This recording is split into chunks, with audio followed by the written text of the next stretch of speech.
Peyğəmbərin özünün heç bir zaman özündən hər hansısa bir halal qoymaq, haram qoymaq səlahiyyəti, ixtiyarı olmuyor.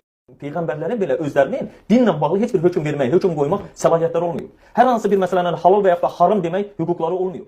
Kitab verilənlərdən Allaha və axirət gününə iman gətirməyən, Allahın və onun elçisinin haram buyurduğunu haram saymayan və həqiqi din olan İslama etiqad etməyənlərlə zəlil günə qalıb öz əlləri ilə cizyə verməyə məcbur oluncaya qədər vuruşun.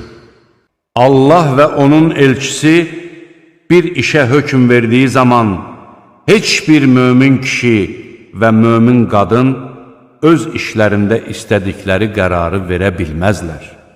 Xeyr, sənin Rəbbinə and olsun ki, onlar öz aralarında baş verən çəkişmələrdə səni hakim hesab etməyincə, sonra da verdiyin hökmlərə görə özlərində bir sıxıntı duymadan tam təslim olmayınca iman gətirmiş olmazlar.